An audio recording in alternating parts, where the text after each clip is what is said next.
Part 5 equals RK equals Bridge, Cis Dreadnought Huntress, Manda, 2 months. That was how long Admiral Shunbei kept Manda under siege.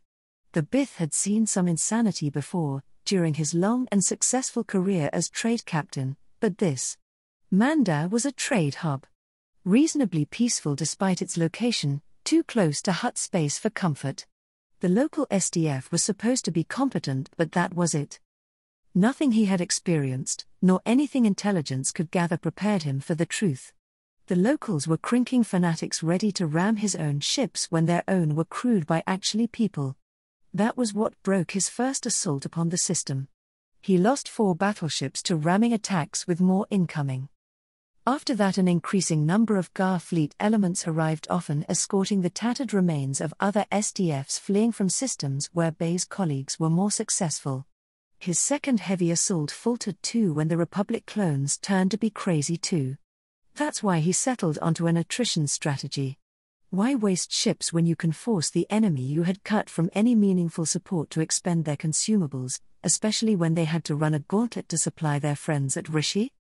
Command agreed too, at least after a whole sector fleet not only failed to take Bothoi but had to be heavily reinforced after suffering crippling losses in 3 separate attempts before the powers that be put someone with more sense in charge over there and the Confederacy settled on a distant blockade.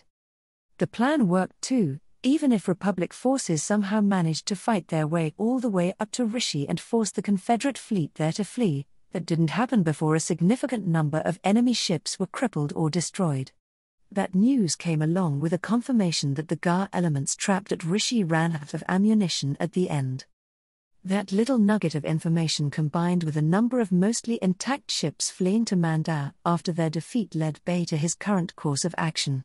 It wasn't like he had a lot of options. He had to either pull back, do something foolish like jump to Rishi and invite the local forces to come after him, or do what he was doing, throw everything he had at the crazy locals and destroy their mobile forces before the Republic fleet from Rishi could recover after the battle they won and come knocking. Bey had never been a timid man. Bold and decisive action was what in his opinion was called for. For all he knew, the unexpected enemy force brought enough supplies to put the locals at full combat effectiveness, which would only make the Confederacy's life harder. The Admiral knew his chosen course of action was dangerous. The enemy could receive reinforcements at any time, and that would ensure he would get a Pyrrhic victory at best. That's why he did clear his plan with command. In response, they deigned to inform him that the Republic's pet Sith was the one most likely to be at Rishi. Well, that news only made Bey more determined. If the Sith was coming here, which meant he would be heading for the blockade around Bothoi next, he would find no help at Manda. Bey was going to make sure of it, no matter the cost. The Huntress slid through the void with the predatory grace of her kind, flanked by a battleship division. Sensors, including old-fashioned optical ones, surrounded Bey with images of the battlefield that was Manda's planetary system. On the flanks, frigate packs tore at the enemy's lighter units, while the Admiral threw half his capital ships in a headlong charge at the SDF. A solid wall of battleships kept the GAR part of the defenders at bay, while escorts kept a wary watch for any Republic ramming attempt.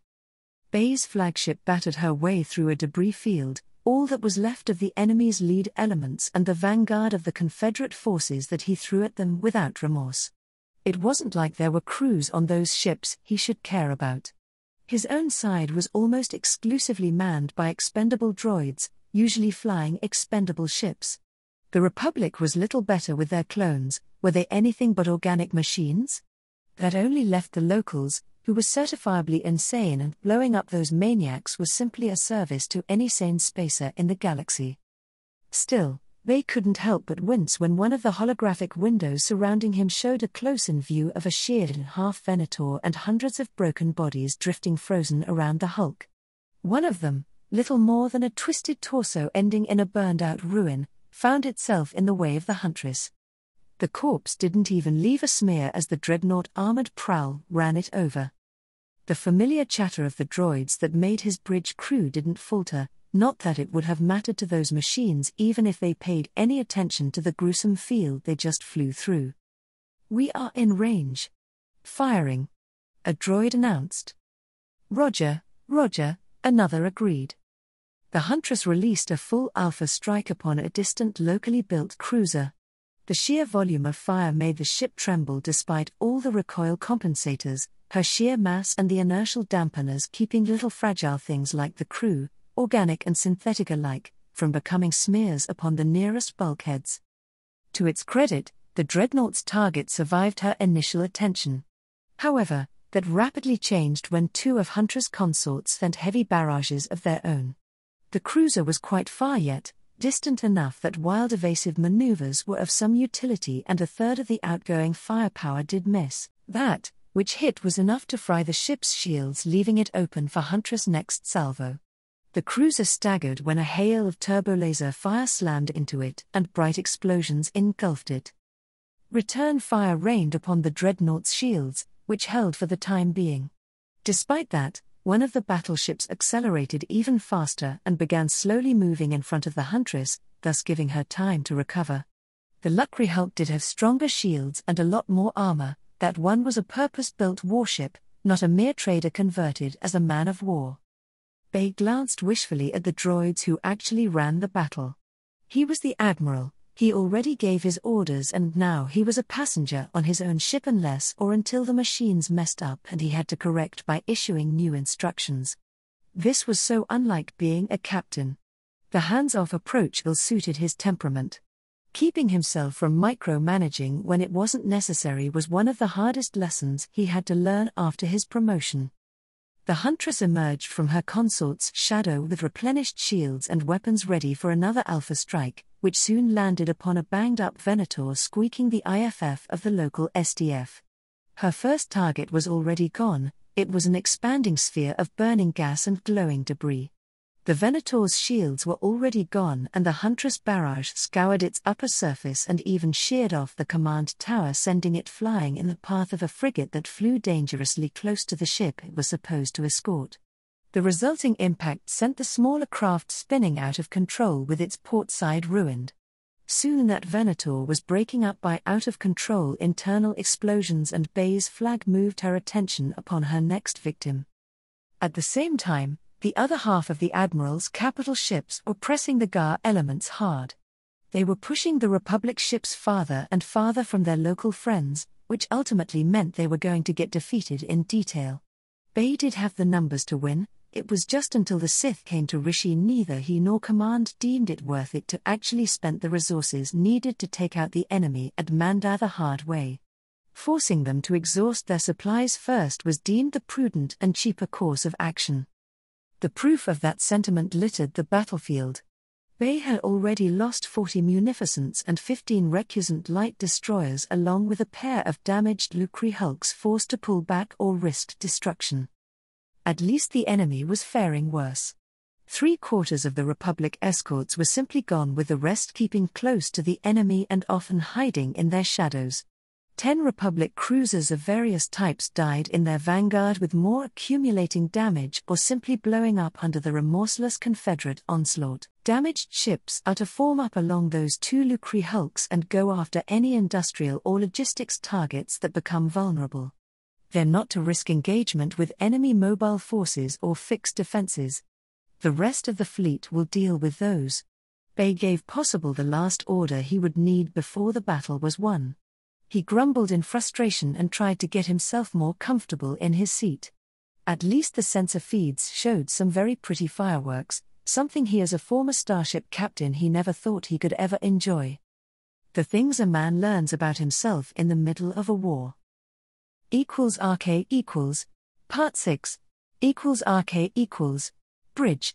Cis Dreadnought Huntress. The last of Mandar's SDF ships blew up under the concentrated firepower of Huntress' whole battle group.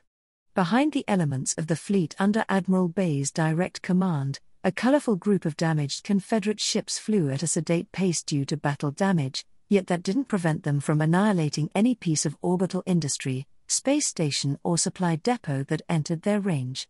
Meanwhile, the other half of the fleet was still busy tearing into the GAR elements in system. The enemy there was giving as good as it got, and while they were pushed back by the CIS task force engaging them, Both sides bled broken or outright destroyed ships at a distressing rate. The Republic got the worst of it, there was no doubt about that. Almost every one of their number that got sufficiently damaged got overtaken by advancing Confederate forces, and little more than scattered debris was left by the time it passed through their formation. Have half our battle group swing around Manda and remove the remaining fixed defenses, then join our damaged ships as escorts and help them eliminate all orbital infrastructure. Bay ordered. Bring the rest of the fleet together, we're hitting the remaining Republic forces in the flank. It took 6 long hours to put down the crazy locals while keeping the range open to avoid ramming attacks against his battleships, and it might take even longer to finish out the GAR contingent unless he wanted to suffer avoidable losses. However, Manda was done. Even if the Sith got here now, he would be too little too late.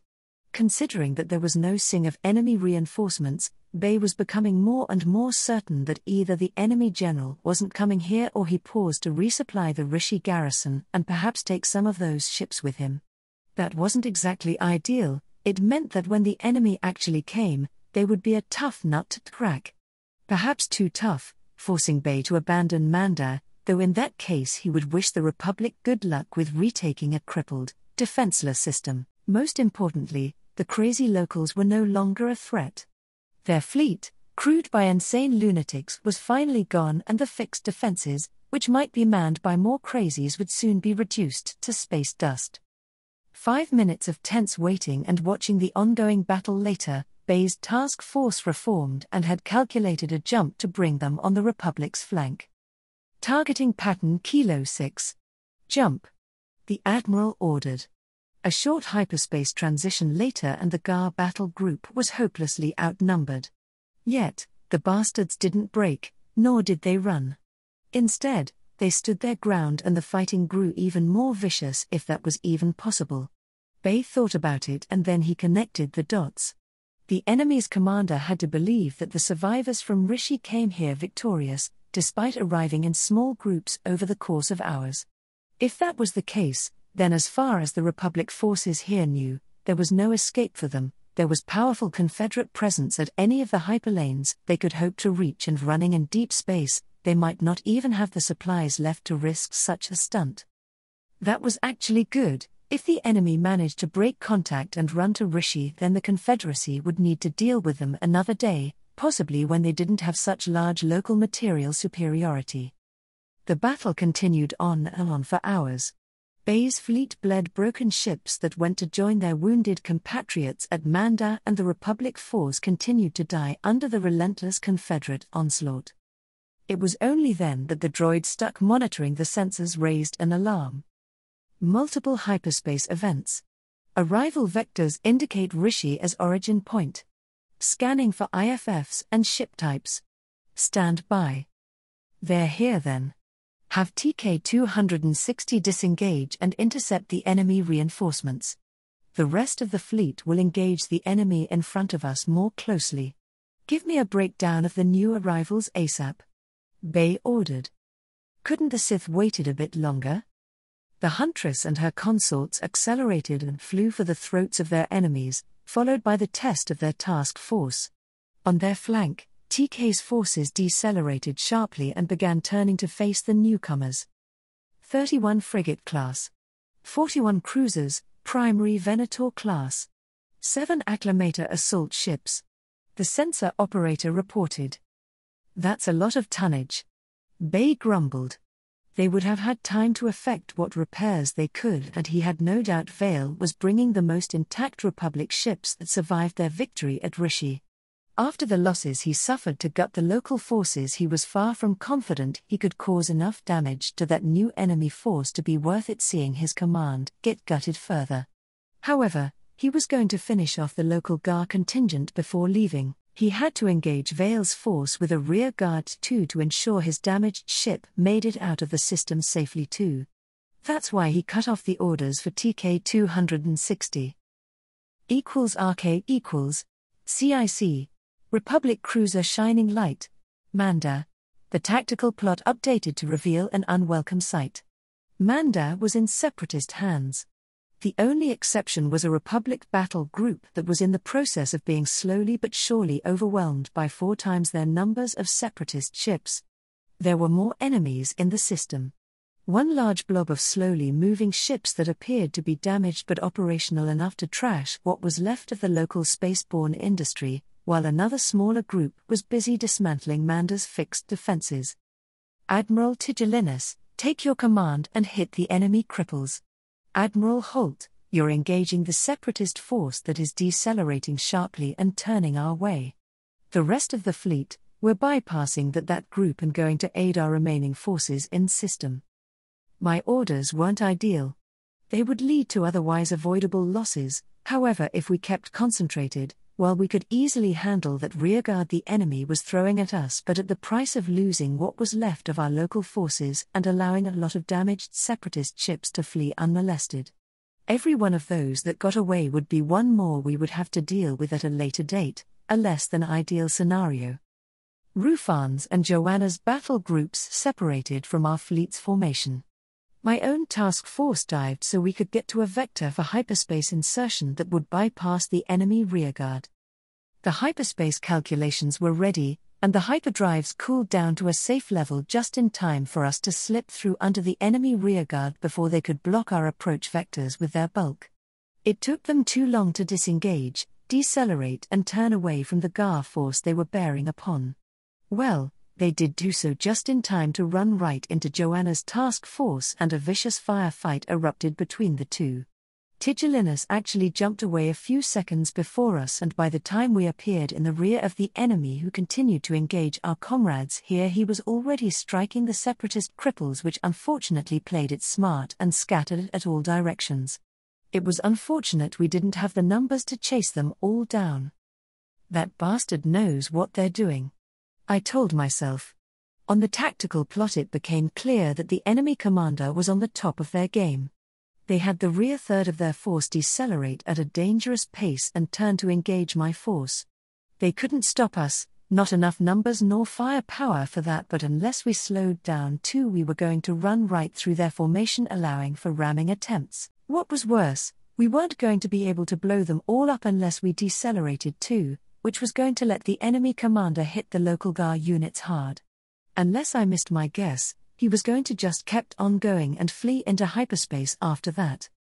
Perhaps we shouldn't have paused at Rishi for repairs, to replenish supplies and wait for Odin's ships to do the same so we could pick up enough of them, which was less than I hoped once proper damage reports came through. Visual inspection did confirm what the Force told me. The clone admiral didn't even have to lie about the state of his ships. They were in a bad shape after months of combat without the benefits of enough downtime, proper repairs and spare parts. The Republic ships of this era were tough, unimaginably so, however they just weren't designed for combat of such intensity for so long without the benefits of the Republic logistics and industrial support. No one even in their deepest, darkest nightmares ever thought that such a situation as we had to deal since the Grand Offensive would ever be possible. They still over-engineered the Venottas to a significant degree, otherwise I would have at best half the fleet I had now. Decelerate, 2/3 power. Concentrate fire on the enemy escorts, then capital ships. Destroy the former and seek to disable the later. Once we're past the enemy formation, we'll go emergency acceleration and try to intercept the separatist force going after our ships. Zooming out the tactical plot, I saw that Tigellinus had to keep more than half his forces together in order to face against the enemy battle group that was after the fixed defenses. They were heading against him at acceleration that would cause organics to black out despite the inertial dampeners of those ships. That enemy group might get annihilated, however they were going to allow a lot of their friends to flee to the nearest available separatist repair yard. Target munificent. Engaging. The weapons officer spoke aloud. Shift fire to that recusant on its flank once it's gone. The captain ordered. The plot showed me that Joanna was already engaging the enemy, and while she was outnumbered, a lot of the separatist ships in that group were battered already, a fact that was soon underscored when they began to blow up one after another after taking just a fraction of the punishment that a fresh munificence and battleships could survive. It wasn't all good, far from it. The larger force in front of us slammed into what was left of the GAR ships defending this system, and when they passed through and the sensors could focus on the aftermath, only an expanding field of wreckage was left behind. No, there was a single crippled Venator that somehow survived the exchange and got out of it under its own power. It was slowly decelerating and turning to better target the retreating enemy with its more intact broadside. The other side of that ship was a molten mess with multiple decks clearly visible to be open to space.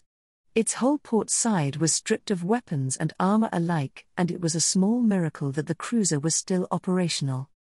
The enemy ships engaging us fared even worse than our colleagues who just got shot to hell in front of our eyes. When it became clear we weren't catching the running separatist task force, I ordered further deceleration that was going to ensure we wouldn't reach the enemy right in front of us before we had them blown out of space. The separatist units engaging Joanna didn't try to hold their ground either. They finished their deceleration, briefly hanging more or less stationary in space before running straight for the heart of Holt's formation. She had to get out of their way while shooting them as they approached for all her task force was worth. The enemy gave as good as it got, and by the time they were able to flee to hyperspace, half their number was gone, with a lot of those left being visibly heavily damaged. Yet, in exchange, a third of Joanna's own ships got either mauled pretty badly or outright destroyed. I got off better, due to outnumbering the enemy significantly. None of my capital ships were write-offs, though 2 cruisers got light to moderate damage, however half my escorts got blown to bits. Tigellinus' engagement was a mixed bag. While he did take out a lot of the damaged enemy ships and the whole intact force that jumped him, that came at the cost of a quarter of his own ships as write-offs. It wasn't really a Pyrrhic victory, we took out too many enemy ships for that, however it wasn't really one to be pleased about either. We were soon going into another heavy battle, and I wasn't convinced that we would have enough forces left to force our way through Rondon by the time we got to Bothoi. Part 1 =RK=. Observation Lounge. Republic Cruiser Shining Light. High orbit above Manda. Manda's planetary system was chock full with SAR and salvage crews. From the cruiser's former bridge they looked like hundreds fireflies dancing without a care in the world. Of course, the truth was very different. The SAR crews were in a race with time to save as many people as possible from the expanding field of wreckage that was the local SDF. The same drama unfolded a few light minutes away, where the GAR fleet stationed here made their own last stand. Just watching the dancing lights was oddly relacing. "The reports are ready for you, sir," Piet announced. He had been waiting for me to acknowledge his presence for a few minutes now, however I was too deep in thought to pay him any attention besides noting his presence. "Summarize it." I spoke automatically. I couldn't afford another such victory, yet I might not have a choice. We had to break through to Bothoi. Getting there would offer a lot of benefits, even if doing so guaranteed that we couldn't force our way through Republic space to the east. 15 frigates of various types, 12 Venator cruisers, 2 dreadnought heavy cruisers and 5 locally built. The only thing they have in common is that they possess lighter armament and armor than our ships. The acclimators are more or less intact. That's what we can take with us if we want our damaged ships we're leaving behind to have a fighting chance in case of a separatist raid. We lost half the fleet either destroyed, out of action or too damaged to risk at Kothles, I concluded after making the mental math. Speaking conservatively, we wiped out more than a sector fleet making our way here. By any reasonable measure we did great, sir. Was Firmus trying to convince me or himself? I need to remind you that you'll be speaking with the Baobab Patriarch in 15 minutes. Do you have a file on the family? They weren't notable the last time I was around. Piet consulted his data pad. They're one of the oldest and wealthiest clans in the galaxy, just a bit over 3,000 years going strong. Their most notable achievements are the construction of the Baobab archives and making the Baobab merchant fleet among the largest and most respected in the galaxy. It's just behind the Trade Federation and Commerce Guild in size and prestige. That probably has something to do with their SDF fighting to the last. That was the tale told by various surviving records and the only local GAR Venator to emerge somewhat intact from the battle. While it was expected that a SDF would do their best to keep their homeworld safe, it wasn't often that we saw them going to such lengths, using kamikaze tactics against capital ships they couldn't afford to take out conventionally. I wasn't aware of anyone besides the clones and my own people doing it in this era. That's correct, sir. Firmus nodded. It appears the Baobab family are famous for the support, benefits and pensions they offer veterans of their SDF. It was their investments that saw the planetary defense network being constantly upgraded and modernized. They are also among the primary benefactors to the SDF itself as well. Further, many of the officers serving in the fleet came through the Baobab Merchant Fleet Academy ran by the family. They probably serve as crews in the escorts ships keeping the merchant fleet safe. Baobab practically run Manda, don't they? I asked. It was only logical. Officially? They've got a parliament. Reading between the lines. Marco Baobab is the one that really matters down there, Piet said. And he'll be calling in a few minutes. What do we know about him? I've got just a short publicly available biography. Without access to the holonet, I couldn't dig anything more, sir. I don't believe that what we have on file will be of much use. I extended my hand and Piet handed me the data pad. I scrolled through what we had on the man and concluded that Firmus was right, it was of no real use. Good work. Go check how resupply efforts are going, I'll want a report on that once I'm done with Baobab. We won't be staying here any longer than we have to. Doing so might just give the enemy enough time to scrape another fleet to throw at us, and that would be unpleasant. =RK=. Marco Baobab turned out to be an ancient human man. He looked at least 100 and change and not in too good a shape. He sat in a life support chair and had a breath mask on his weathered face. I could see various scars upon his leathery cheeks and a large one in the center of his forehead that disappeared under his short silver hair. Despite his age and how frail he appeared, his brown eyes were focused and shone with intelligence. Not a man to underestimate. Mr. Baobab, General Delcatar Vale, Gar. I offered him a small polite nod and sat down at the table that I tended to use as a substitute office since the Shining Light became my flagship. General. Marco Baobab. His voice was raspy and he had to pause to gather his breath after every few words he spoke. I'm grateful for your arrival, he sighed. While I don't want to seem ungrateful, without you this system would be under uncontested separatist control right now. He coughed wetly. I only wish that you had arrived a few hours earlier. My grandson, Crix, was an officer in our defense fleet. His ship was lost with all hands.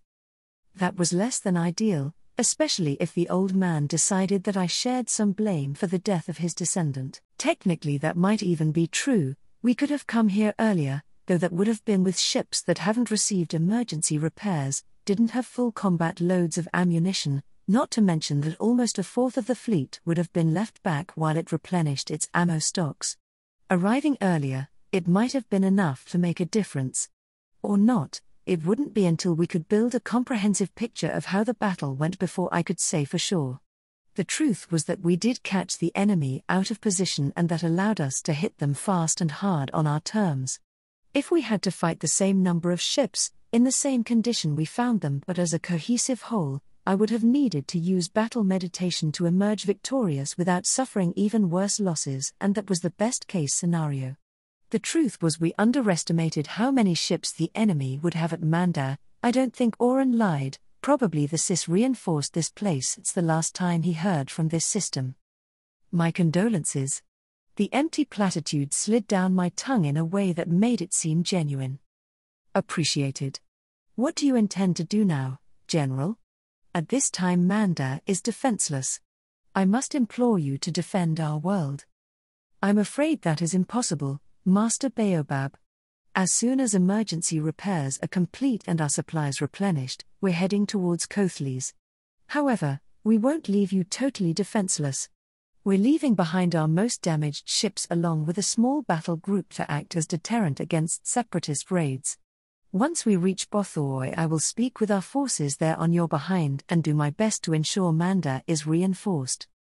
The old man's eyes narrowed at me. I see. He rasped. Can I convince you to leave a more sizable force here? Not unless you have a spare fleet. I'm led to believe that there is a large separatist fleet at Coathleys. Frankly, I can't really afford to leave behind even the ships that are too damaged to risk in combat. I told him the truth. A bit of back and forth followed, with Baobab trying to bribe me to protect his world better, including a few implied threats of making my life harder once contact with the Republic was re-established. I'm not sure if the old man knew how close he came to suffer an accident while doing that. The only reason I was actually leaving forces behind with the damaged ships was simple: not doing so wasn't going to go down well with the non-brainwashed portion of the fleet with me, which by now was 2/3 of it. While a lot of the people who were with me at Camino were still alive, many of them had their ships damaged and had to be left behind for repairs. That would be all, Master Baobab. Finally, I got tired of his veiled threats and cut off the connection before I lost my temper. The sheer nerve of that man. I picked up the data pad that Piet left and looked over the ships we lost. Wasn't that interesting? One was commanded by a dark Jedi and it was lost with all hands. Scratch one potential future complication, that thought earned me a lot of grumbling by Shark T. =RK equals, Part 2, =RK equals, Bunker Complex, Undisclosed Location, Coathleys, Grey metal walls. Exposed pipes just below the grey ceiling. A turn at the end of the corridor and even more grey metal walls. It was true what people said, familiarity did breed contempt. For over 2 months now this was his home, a bunker under a small mountain in the middle of nowhere. The place was functional, so far kept him alive, at least according to his security detail, and that was as far as redeeming features went. Why the infernal separatists couldn't wait for 2 more weeks before they attacked? Then he would have been safe and sound at Bothoi, where he could have actually done something to advance his career. Instead, Borskfilia, the new governor of Coathleys, was stuck in a hole in the ground on his homeworld. His first, successful mind you, step towards political power, turned so not like he foresaw it. Another turn. It wasn't far to the control room now. Borsk's security detail agreed with that assessment and picked up the pace. They were all Bothan like him, though you couldn't tell it from a cursory glance.